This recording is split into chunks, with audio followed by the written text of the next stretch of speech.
Welcome guys GK MCQ gem के channel में आपका बहुत बहुत स्वागत है। सब्सक्राइब कीजिए जीके एमसीक्यू जेम के चैनल को और पाते रहिए non stop physics chemistry biology का multiple choice question daily of course. ठीक है, यहाँ पर जो दिया हुआ है पहला क्वेश्चन बहुत ही इंटरेस्टिंग और इम्पोर्टेंट है और आपको पता है कि नॉन स्टॉप आपको इस चैनल पर फिजिक्स केमिस्ट्री बायोलॉजी के क्वेश्चन मिलते रहते हैं।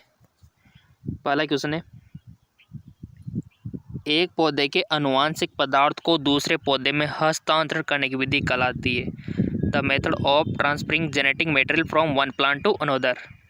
हाइब्रिडेशन, जेनेटिक मॉडिफिकेशन यानी कि आनुवांशिक रूपांतरण, या फिर सिलेक्शन यानी कि चुनना, या फिर इंट्रोडक्शन परिचय। आनुवांशिक पदार्थों को एक पौधे से दूसरे पौधे में हस्तांतरण करने के मेथड को क्या बोलते हैं गाइज? बहुत ही अच्छा क्वेश्चन है। सो उसको बोलते हैं आनुवांशिक रूपांतरण, जेनेटिक मॉडिफिकेशन। इसका थोड़ा सा ध्यान रखना। अगला क्वेश्चन, प्रकाश संश्लेषण एक प्रक्रिया है जिसमें होता है photosynthesis is a process which involve carbon dioxide का अवशोषण और ऑक्सीजन का निष्कासन, ऑक्सीजन का अवशोषण तथा कार्बन डाइऑक्साइड का निष्कासन, जल का अवशोषण एवं ऑक्सीजन का निष्कासन, या फिर जल का अवशोषण तथा कार्बन डाइऑक्साइड का निष्कासन। बहुत ही अच्छा क्वेश्चन है। प्रकाश संश्लेषण आपने पढ़ा होगा तो ये क्वेश्चन आपको इजीली 100% आ जाएगा। फोटोसिंथेसिस के बारे में किसने नहीं पढ़ा? सब ने पढ़ रखा है। 11th में आ गया था ये तो, और 12th में तो इसे बहुत अच्छी तैयारी हो गई होगी आपकी। फोटोसिंथेसिस, प्रकाश संश्लेषण की पूरा प्रोसेस आपको पता होगा।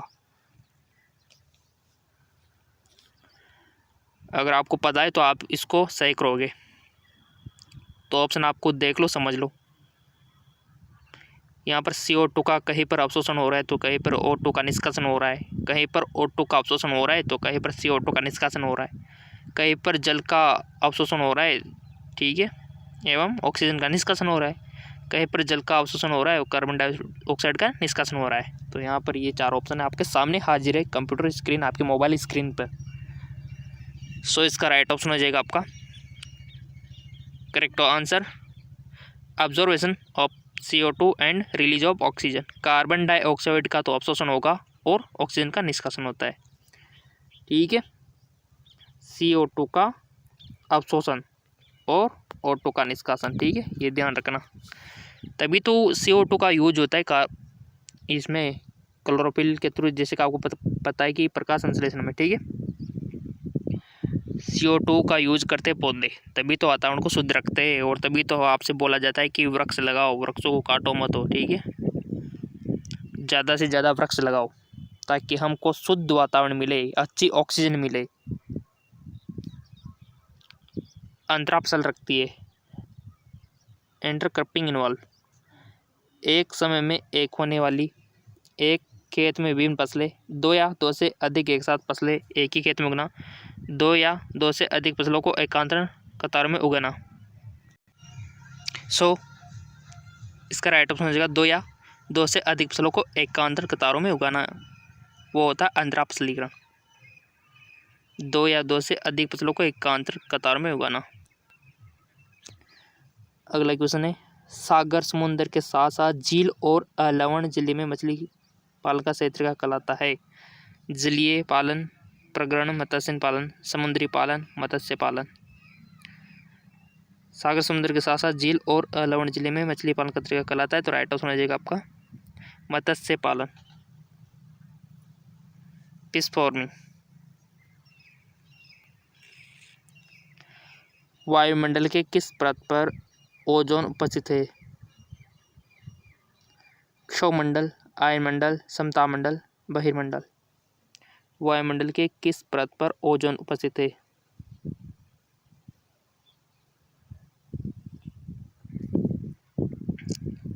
बताओगे ना आपको वायुमंडल की परतों के बारे में?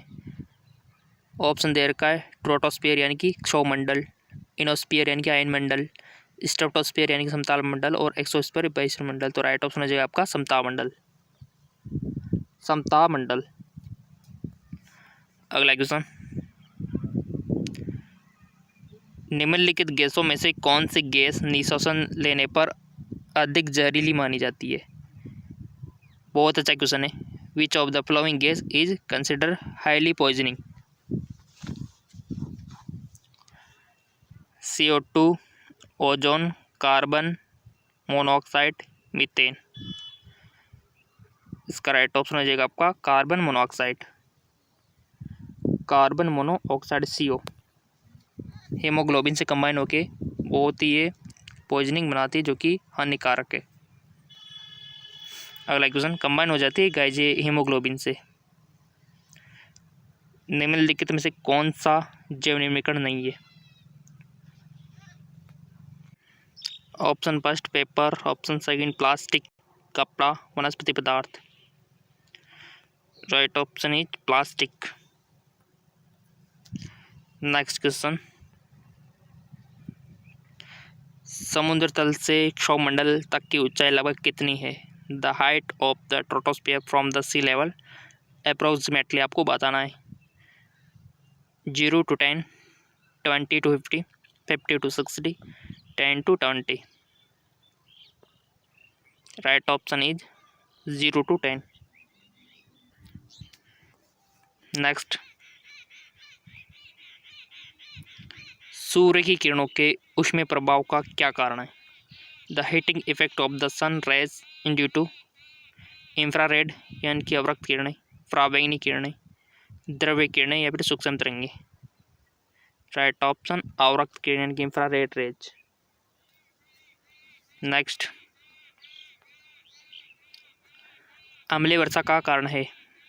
Acid rain is cause due two sulphur के ऑक्साइड, नाइट्रोजन के ऑक्साइड, कार्बन के ऑक्साइड, उपयुक्त भी।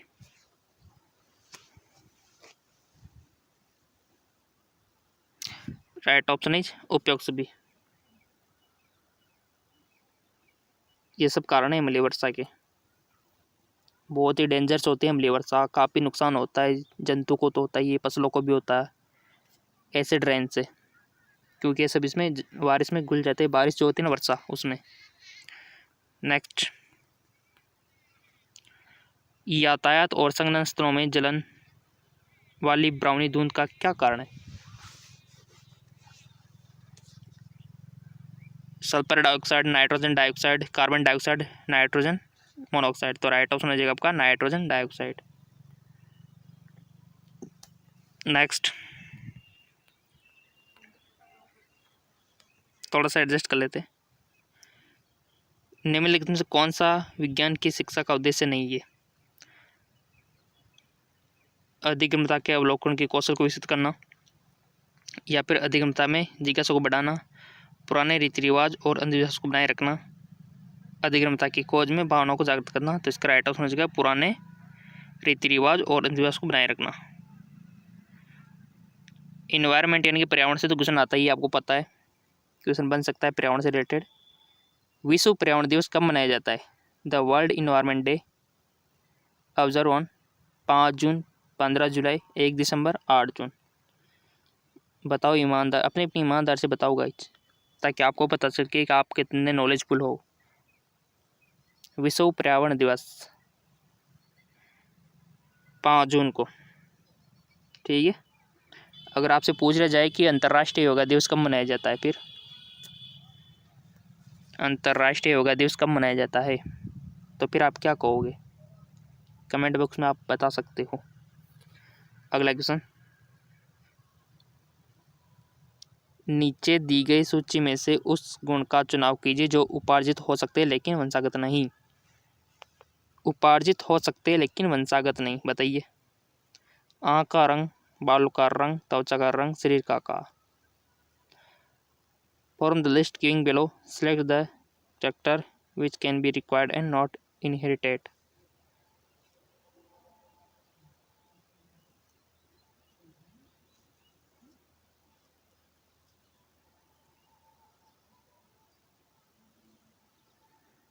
उपार्जित हो सकते हैं लेकिन वंशागत नहीं। उपार्जित यानी कि जो अर्जित किए हुए होते हैं ना वो गुण, और वंशागत जो आपको प्राप्त होते हैं पेरेंट्स से।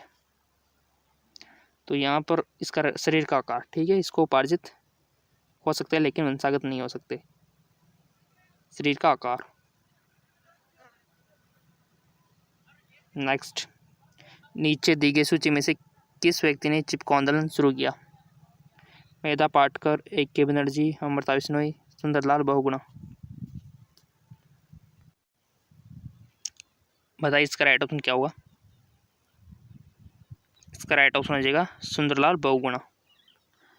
सुंदरलाल बहुगुणा ने चिपको आंदोलन शुरू किया।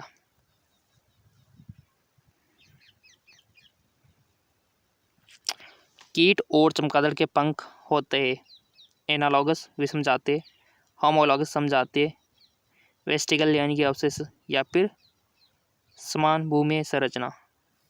राइट ऑप्शन इज विषम जातीय, एनालॉगस। रेशम के कीड़े के जीवन की सही विकास अवस्था बतानी है आपको। अंडा, प्यूपा, सुंडिवेशक, एग, प्यूपा, कैटरपिलर, या फिर अडल्ट।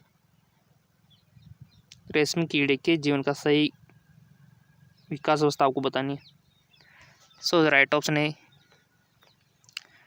आपका अंडा, सुंडा, प्यूपा यानी कि एग, कैटरपिलर, प्यूपा, अडल्ट। ठीक है, करेक्ट ऑप्शन हो जाएगा इसका आपका। हाँ जी हाँ, बिल्कुल। यहाँ पर आप देख सकते हो एग, उसके बाद कैटरपिलर, प्यूपा और अडल्ट। नेक्स्ट, 4 विद्यार्थी, देखो ये 4 विद्यार्थी ABCD मच्छर के जीवन चक्र के सही अवस्था में पोषण की आदत का अवलोकन करते हैं। उनमें अवलोकन की उस अवस्था में जिसमें 2 प्राणी दूसरे का पोषण करते हुए वयस्क, लार्वा, प्यूपा, उनमें से कोई नहीं, तो राइट ऑप्शन होगा वयस्क। अगला क्वेश्चन, एक बीजपत्रीय पौधों की जड़ और पत्तियां होती है रेशेदार जड़ और समांतर शिराविन्यास, रेशेदार जड़ और जालिकारूपी शिराविन्यास, अपस्थानिक जड़ और जालिकारूपी शिराविन्यास, मूसला जड़ और जालिकारूपी शिराविन्यास। तो राइट ऑप्शन हो जाएगा रेशेदार जड़ और समांतर शिराविन्यास। निम्नलिखित दिए गए समूह में कौन सा वैज्ञानिक दृष्टिकोण है? एक ही दृष्टिकोण पर अधिधर्मी और सख्त, निर्णय लेने में अंधविश्वास और पक्षपात, तर्कसंगत और विवेकहीन, खुला। देखो ये जी के टाइप है, इसको आप छोड़ सकते हो। इसका राइट ऑप्शन हो जाएगा खुलापन, पूर्वाग्रहण से और छुटकारा। ठीक है, अगला क्वेश्चन, आकाश में मांसपेशी की स्थायी स्लाइड देखी, कौन सा अपघटक स्लाइड में नहीं होगा? केंद्रक, गहरा बैंड, हल्का बैंड, ध्रुमिका। सो ध्रुमिका नहीं होगा यानी कि डेंड्राइट। और जेके लोंजो को अभी तक फॉलो नहीं किया तो फॉलो कर लीजिए। मोल अवधारणा का परिचय किसने दिया?